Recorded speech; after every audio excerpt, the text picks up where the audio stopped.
Exam is over, guys. UGC NET January 2025 कि दिसंबर 2025 sorry दिसंबर 2025 इसका exam हुआ है जनवरी 2026। सो कैसा फील हो रहा है? मुझे तो बहुत अच्छा फील हो रहा है अभी।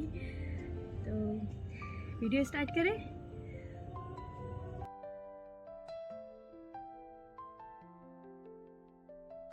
Exam is over, guys. Exam is over. Hello, everyone. So,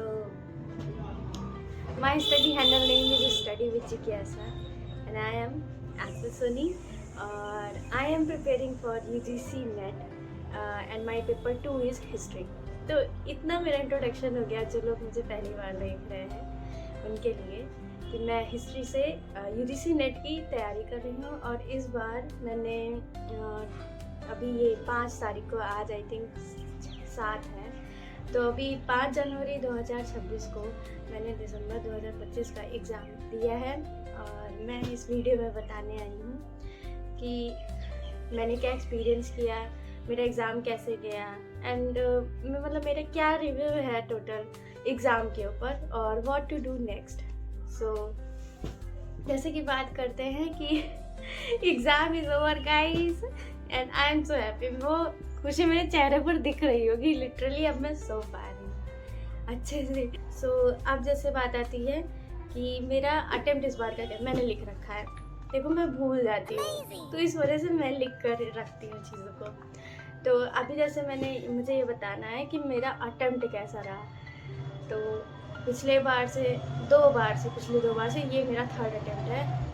it was quite और I think it was best. मतलब ये कह सकते हैं कि मेरा ये जो अटेम्प्ट था वो मैं फुल्ली ये कह सकती हूँ कि हाँ, इस बार मैंने मेहनत की, अच्छे से पढ़ा। और मतलब पता नहीं कि एक ये वाली मेहनत होती है और एक ये वाली और एक ये वाली। तो मैं यहाँ थी 1st लेवल पे, अभी मेरी 2nd लेवल वाली मेहनत हो गई है और उसका मुझे लग रहा है कि रिज़ल्ट दिखेगा। और अभी यहाँ वाली जो ये गैप है, अभी इसकी मेहनत बची हुई है। सो हालांकि मेरा इस बार पेपर अच्छा गया है इन कंपैरिजन जून 2025 और उसके पहले भी, पर देखते हैं क्या रिज़ल्ट आता है। और मुझे ये भी फील आ रहा है कि अभी मुझे और मेहनत करनी है। सच में अभी मुझे और मेहनत करनी है, क्योंकि पता है गाइस, जब आप वो एग्ज़ाम हॉल में रहते हो ना, तो वहाँ पर पहले मेरा सिनेरियो क्या था कि मुझे सिर्फ सॉरी गाइस, मुझे सिर्फ 30 to 40% सिर्फ क्वेश्चन जो है लगता था कि हाँ, ये पूछा गया, ये मैं पढ़ के आई हूँ। बाकी का 60% 70% क्वेश्चन जो है मुझे ये लगता था ये कहाँ से आ गया, मैं तो जानती ही नहीं, मैंने इसे पढ़ा ही नहीं है। तो समझ रहे हैं, मैंने उतना पढ़ा ही नहीं था कि मुझे वो क्वेश्चन रिलेटेबल लगे। और हर बार क्या रहता था, मेरा पेपर मुझे सच बता रही हूँ, मुझे पूरा पेपर नहीं आता था। और देखो, तब अच्छा सिनेरियो रहता है जब आपको मान लो 70% 75% पेपर आपको आ रहा हो, सिर्फ कुछ परसेंट पेपर नहीं आ रहा, तो वो बहुत अच्छा सिनेरियो रहता है। मतलब कि आप पास हो चीज़ें के, आप सही रास्ते पे जा रहे हो। तो मेरे साथ इसका जस्ट उल्टा होता था। मैं मतलब एग्ज़ाम हॉल में मैं डाउन हो जा रही थी और मेरे पास हर बार 40 to 45 मिनट्स बचते थे। मैं टाइम पास करती क्योंकि क्वेश्चन ही नहीं आता था, जो होता था उसे अटेम्प्ट करके निकल जाते थे।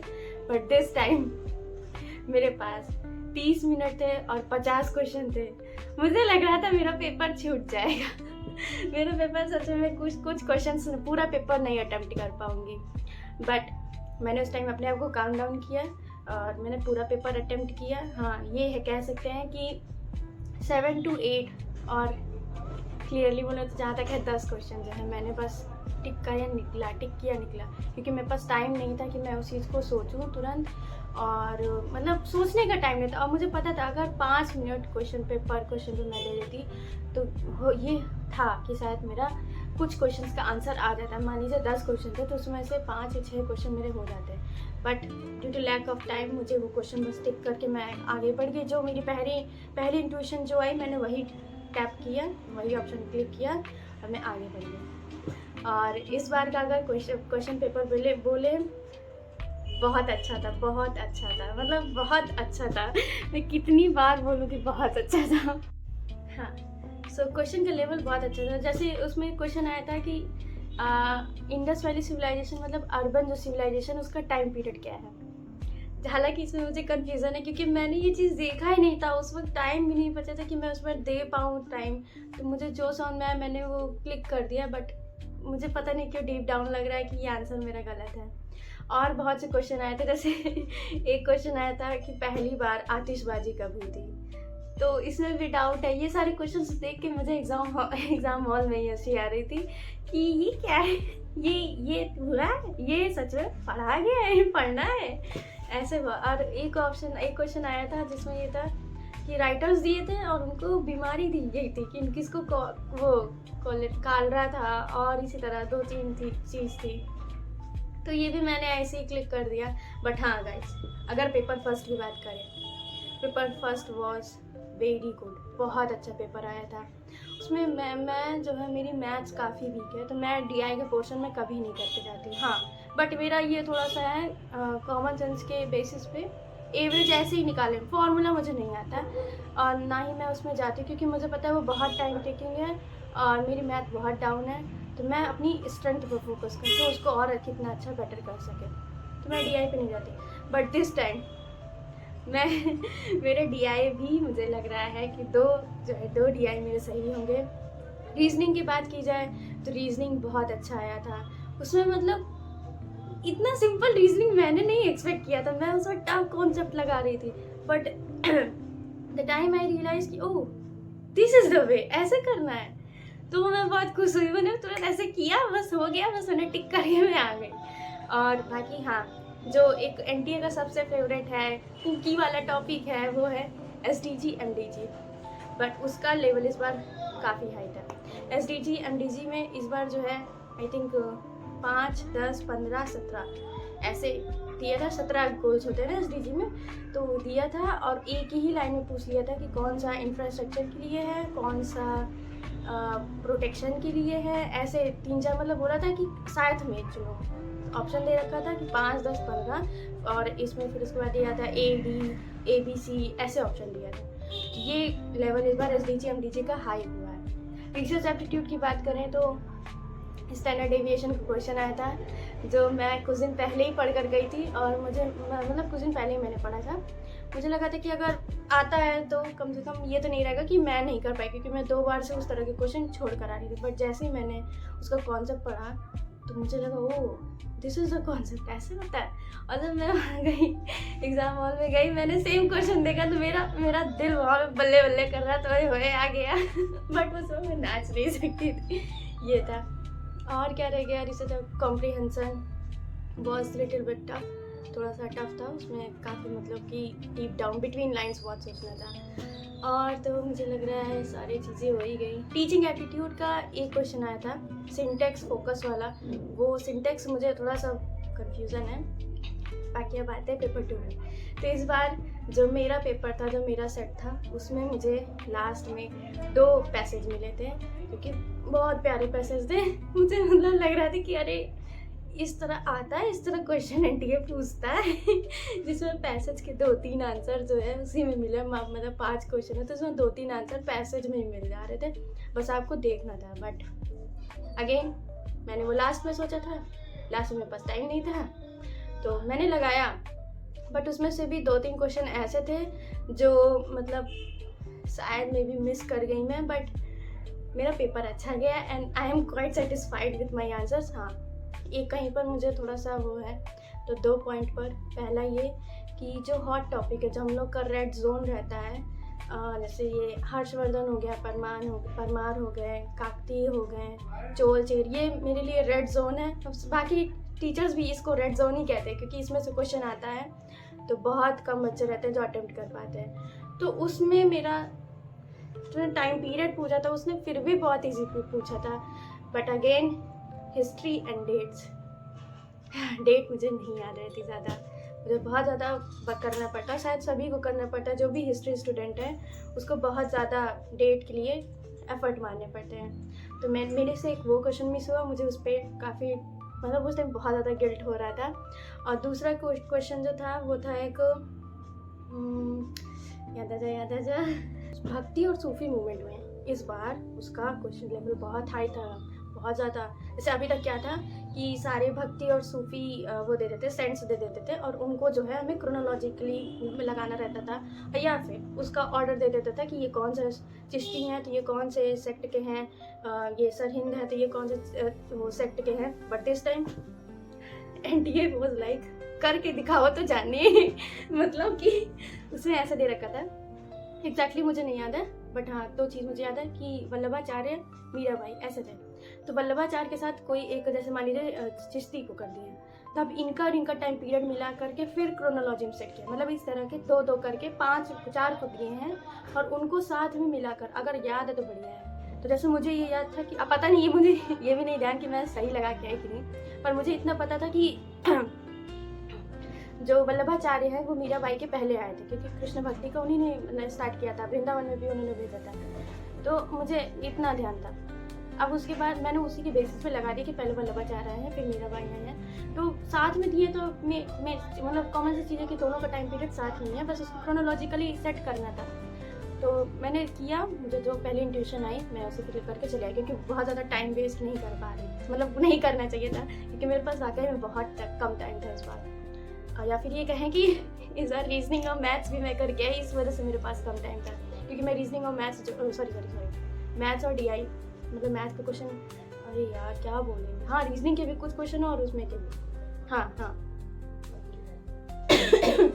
सो मेरा पेपर ऐसा रहा।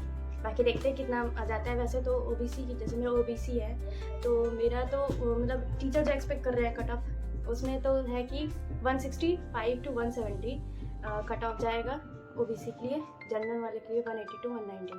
बाकी देखते कितना क्या आता है, और बाकी मेरी तरफ से मेहनत काफ़ी है, और मैं मेहनत करूँगी। मुझे पता भी बहुत मेहनत बची है, मेरे दिल से आवाज़ आ रही है कि चल अभी और मेहनत करो, और मैं करूँगी, क्योंकि ये मेरा एरिया है। मतलब कहते नहीं कि जब आप रास्ता अपने से चुनते हो ना, तो आपको उसमें मतलब चलना चाहिए, अच्छे से काम करो यार, क्योंकि तभी मज़ा आता है। और दूसरा चीज़ ये कि व्हाट टू डू नेक्स्ट दूसरा क्या नहीं, खैर काफ़ी लास्ट में आ गया है, तो what to do next. So this time आगे दिखे, this time I am not going to take a rest. मैं हर बार जो है रेस्ट के चक्कर में मैं 1 महीने बर्बाद कर देती हूँ, और फिर मुझे लगता है टाइम नहीं, मैं गलत करती हूँ, मुझे रेस्ट लेना चाहिए। Minimum 2 to 3 days is okay. और मुझे भी ये चीज़ लग रहा है कि इस बार मुझे रेस्ट नहीं, मैं जैसे पढ़ी थी, क्योंकि जो रिदम बनी है ना भाई साहब, वो अगर टूट गई तो उसको मेंटेन करने में बहुत टाइम लगेगा। सो दिस टाइम मैं क्या बोलते हैं, आराम नहीं करने वाली, मैं पढ़ूँगी अपनी चीज़ें। और आपसे भी यही है, क्या बोलते हैं, आपको भी यही सजेशन है कि अगर आपको लग रहा है कि आप मतलब अपने लक्ष्य के काफ़ी पास हो, और थोड़ी और मेहनत की ज़रूरत है, या थोड़ी से ज़्यादा मेहनत की ज़रूरत है, और ये चीज़ आपको समझ में आ गया है, डू इट। और मुझे भी ये लग रहा है, क्योंकि बिना मेहनत के एम ही तो नहीं निकलने वाला एग्ज़ाम, इतना मुझे पता है। सो मुझे तो लग रहा है मैंने सारी चीज़ें कवर कर दी हैं, और बाकी मिलते हैं कि क्या कर रहे हैं अभी हम। बाकी मिलते हैं नेक्स्ट व्लॉग में, नेक्स्ट वीडियो में। So thank you so much for watching, and please one thing जो मुझे मेंशन करना है, कि जो मेरा नो पोस्टिंग रूल का जो मेरा सीरीज़ चल रहा था, जो मैंने आपको बताया था, मैंने एक वीडियो डाला था कि मैं उसे पोस्ट करूँगी जब मेरा एग्ज़ाम आ जाएगा, ताकि मुझे व्यूज़ की टेंशन ना हो, मुझे एडिटिंग की टेंशन ना हो, ताकि मैं बस वैसे बना दूँ और प्राइवेट करके डाल दूँ। क्योंकि उस वक्त जो है या तो पढ़ाई की टेंशन ले सकते हैं, या तो व्यूज़ की टेंशन ले सकते हैं। सो मैंने पढ़ाई चुना, क्योंकि पढ़ाई का ही मेन मोटिव है, पढ़ाई की वजह से ही मैं यूट्यूब प्लेटफॉर्म पे आई हूँ। सो इस वजह से, so please go and check that series. हाँ, नो पोस्टिंग रूल से है, मेरे शॉर्ट्स में है वो। और अब मुझे लग रहा है मैं आपको शॉर्ट्स में ज़रूर मिलूँगी, पक्का है कि मैं मिलूँगी, क्योंकि मेरा अंदर से बहुत इच्छा रही। इस बार मैं वाकई में मैं बहुत खुश हूँ, अपने आप से बहुत खुश हूँ कि मैंने जितना सोचा था, नॉट 100% बट आई थिंक 80% मैंने अपना दिया, चाहे वो एग्ज़ाम हॉल में, क्योंकि हर बार मैं एग्ज़ाम हॉल में पैनिक कर जाती हूँ।